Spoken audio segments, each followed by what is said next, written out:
नमस्कार, आप देख रहे हैं आज तक। मैं हूं आपके साथ रोहित सरदाना और लगातार कवरेज आज तक आपको दिखा रहा है। बिहार में पहले चरण के वोट आज डाले जा रहे हैं 4 घंटे तक के मतदान में, यानी कि 11 बजे तक के मतदान के मुताबिक 18.5% वोटिंग हो चुकी है। और दूसरी तरफ प्रधानमंत्री नरेंद्र मोदी की रैलियों का दूसरा दौर आज बिहार में शुरू हो चुका है।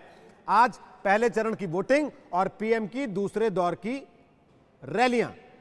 दरभंगा में पीएम मोदी रैली कर चुके हैं। मुजफ्फरपुर में अब से कुछ ही मिनट के बाद प्रधानमंत्री नरेंद्र मोदी रैली करने के लिए पहुंचने वाले हैं, जहां की तैयारियां भी हम आपको दिखा रहे हैं। और साथ ही साथ तस्वीर जो दूसरी आप टेलीविजन स्क्रीन पर देख रहे हैं वो है पोलिंग बूथ पर किस तरीके से सुबह से लंबी लंबी कतारें लग रही हैं, वो आपके सामने है। पहले 4 घंटे में 18.5% तक वोट पड़ चुका है। ये देखिए, आप जिलेवार आंकड़ा हम आपको दिखा रहे हैं, किस किस जगह पर कितनी कितनी वोटिंग अब तक हो चुकी है।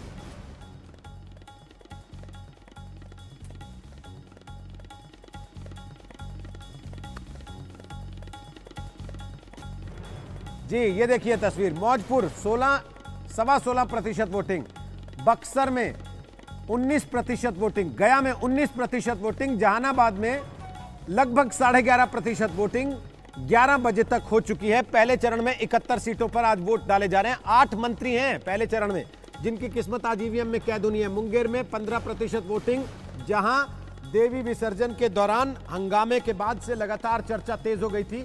लखीसराय सबसे ज्यादा, अब तक लगभग 27%, पौने 27% वोटिंग। शेखपुरा में 17.25% वोटिंग। पटना में लगभग 19% वोटिंग अभी तक हो चुकी है। ये 4 घंटे का आंकड़ा हम आपको दिखा रहे हैं। पहले 4 घंटे में अभी पहले चरण का मतदान जारी है। लोग बड़ी तादाद में अपने घरों से बाहर निकल रहे हैं। हम आपको लेकर चलेंगे, हमारे तमाम सहयोगी संवाददाता जो अलग अलग जगह से ग्राउंड रिपोर्ट आप तक पहुंचा रहे हैं। लेकिन उसके पहले संजय कुमार, जल्दी से एक कमेंट आपसे।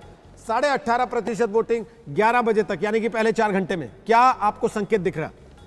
मुझे संकेत इस तरह का दिख रहा है, अगर पिछली बार के चुनाव में देखें तो इन इलाकों में तकरीबन 52% मतदान हुआ था। लगभग मोरलेस कहीं ना कहीं वहीं जाकर के रुकेगा, शायद 2-3% कम हो। रुझान एक तरह से अच्छे हैं, 20% के करीब करीब एक औसत आता है। अलग अलग जगहों पे थोड़ा ऊपर नीचे है मतदान का प्रतिशत, लेकिन कुल मिलाकर के शाम होते होते मुझे लगता है ये 50% का आंकड़ा छू पाएगा। इन्हीं जगहों पर, इन्हीं सीटों पर 71। एक चुनाव में तेजस्वी यादव पूरी तरह सुपड़ा साफ कर गए थे और उसके पहले के चुनाव में जेडीयू गठबंधन बीजेपी के साथ पूरी तरह सुपड़ा साफ कर गया था। लेकिन जब तेजस्वी ने बाजी मारी थी तो नीतीश कुमार उधर थे। तो इसको क्या समझें, कैसे देखें? देखिए, बिहार में 3 बड़ी पार्टियां हैं। अगर वोटों के प्रतिशत के हिसाब से देखें, जनाधार के हिसाब से देखें, बीजेपी, आरजेडी और आरजेडी। जिन भी 2 पार्टियों का गठबंधन होगा, पाला एक आमूमन तौर पर उनकी तरफ झुकता हुआ दिखाई पड़ता है। आपने जिन 2 चुनावों का जिक्र किया, उन 2 चुनावों में आपने देखा, जब 2015 के चुनाव में आरजेडी और जेडीयू ने अपना साथ एक साथ आए तो उन्होंने बाजी मारी, और 2010 के चुनाव में जब जेडीयू और बीजेपी साथ थे तो उन्होंने बड़ी जीत हासिल की थी। अब मैं ये नहीं कह रहा, ये संकेत नहीं दे रहा कि इन चुनाव में क्या होने वाले हैं, क्योंकि हम सब जानते हैं कि कौन से 2 पार्टी एक साथ हैं। लेकिन आमूमन ऐसा होता रहा है बिहार के चुनाव में, पिछले कम से कम 5-7 चुनावों को देखें तो। A+B बड़ा होगा C से, आशुतोष जी? हमेशा ये फार्मूला अभी तक चलता आया है। नहीं, ये संजय जी की ये बात सही है कि बिहार के अंदर 3 पॉलिटिकल पार्टीज में से जो 2 पॉलिटिकल पार्टीज एक तरफ रहती है वो सरकार बना लेती हैं या सरकार बनाती हुई दिखाई पड़ती हैं। लेकिन मैं आपको उत्तर प्रदेश का उदाहरण दे दूं। 2019 के अंदर जब समाजवादी पार्टी और बहुजन समाज पार्टी ने गठबंधन किया, तब सबको ये लगा कि बीजेपी को रोक देंगे वहां पे और बीजेपी को बहुत भारी नुकसान होने वाला है।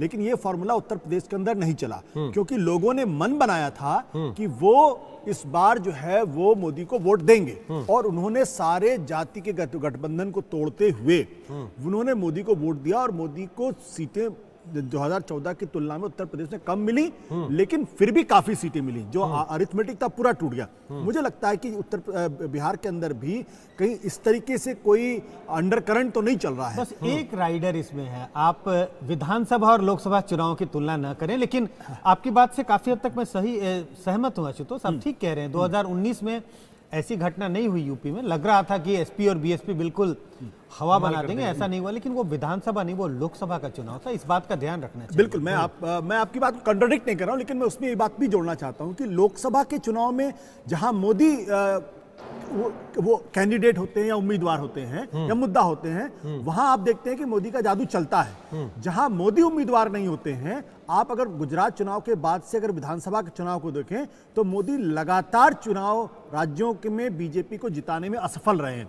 चाहे आप कर्नाटक का उदाहरण ले लें, चाहे मध्य प्रदेश, राजस्थान, छत्तीसगढ़ का उदाहरण लें, चाहे हरियाणा का लें, चाहे महाराष्ट्र का लें, चाहे दिल्ली का लें और चाहे झारखंड, 8 स्टेट हैं गुजरात के बाद जहां मोदी बीजेपी को नहीं जिता पाए हैं। आलोक जी से इस पर कमेंट लें, उसके पहले फटाफट से एक बार हमारे तमाम सहयोगी संवाददाता जो ग्राउंड रिपोर्ट दिखा रहे हैं लगातार हमारे साथ, इस समय सत्यजीत आ गए हैं, हमारे साथ कुमार कुणाल आ गए हैं, कुमार अभिषेक आ गए हैं। सत्यजीत बताइए, मतदान रफ्तार पकड़ रहा है कि नहीं अब?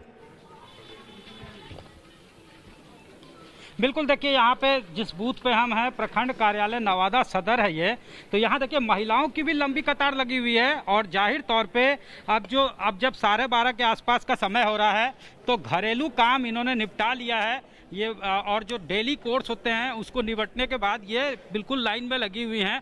और ये जो शहरी क्षेत्र है, इस बार जो पैंडेमिक एरा में चुनाव हो रहा है तो उसमें एक चीज़ जो है जो वर्थ मेंशनिंग है वो ये है कि यहाँ 6 बजे तक का समय दिया गया है कि एक बार में बहुत ज़्यादा भीड़ इकट्ठा नहीं हो।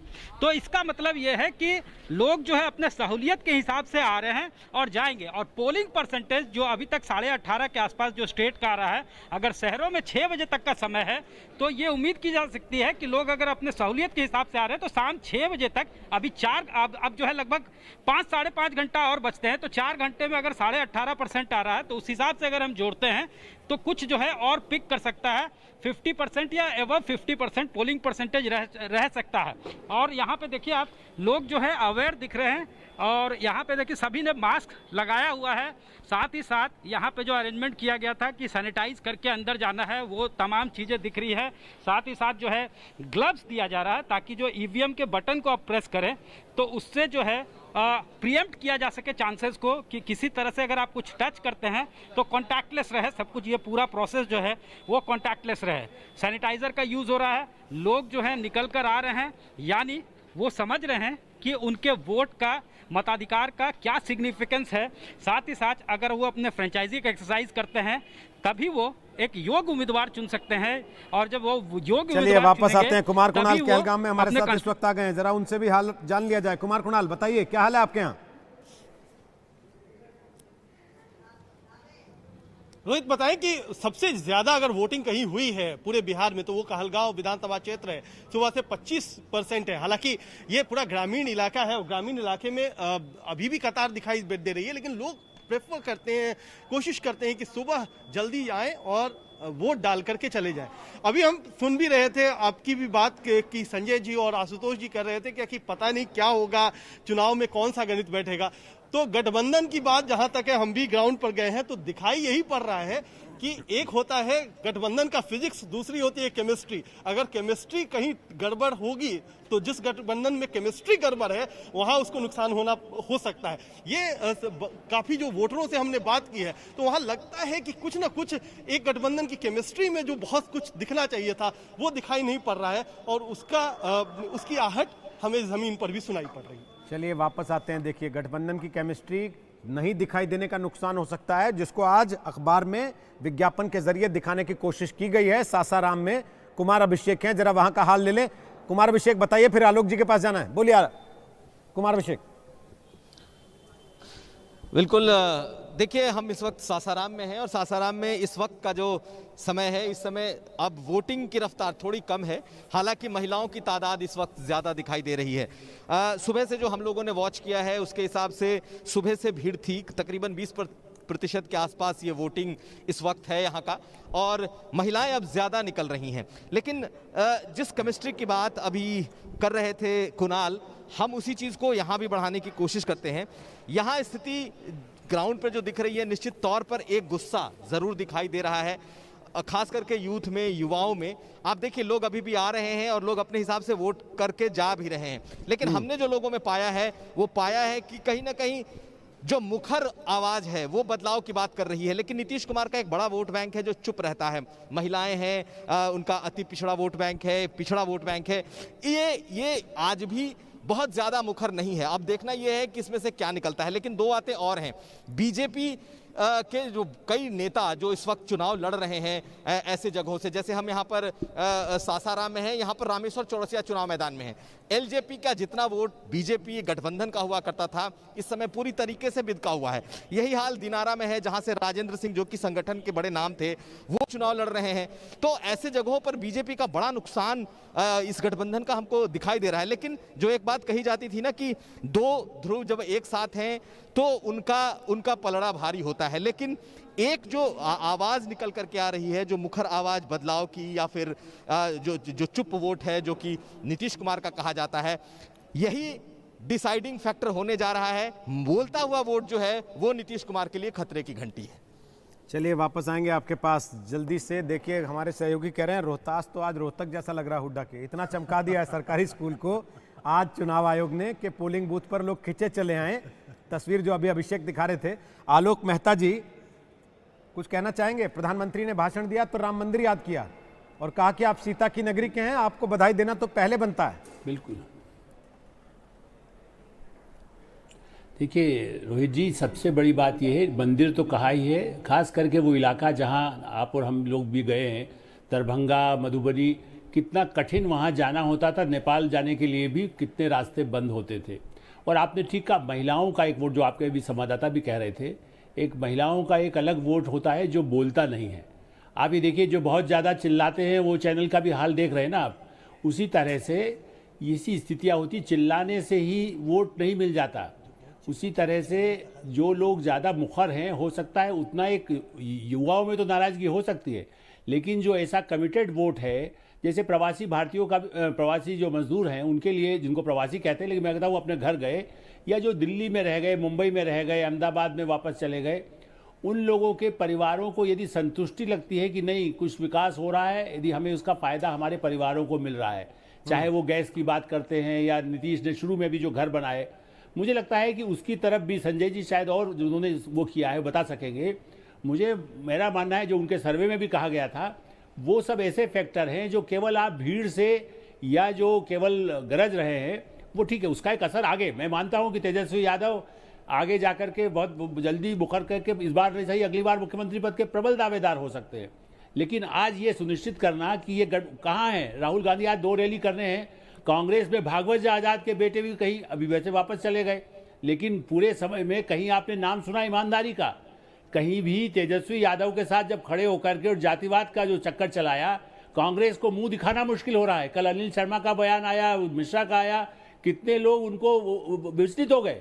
तो ये वोट के जो ऐसे लोगों को विचलित करने वाले हैं, या भ्रष्टाचार, अभी तो जेल से छूटे नहीं है लालू, और तेजस्वी और शिवा जो उन्होंने आज भी उनका जारी हुआ है लेकिन वक्तव्य, लेकिन क्या बताइए उनके दिल्ली के बड़े बड़े फार्म हाउस के बारे में कहीं चर्चा हुई है क्या?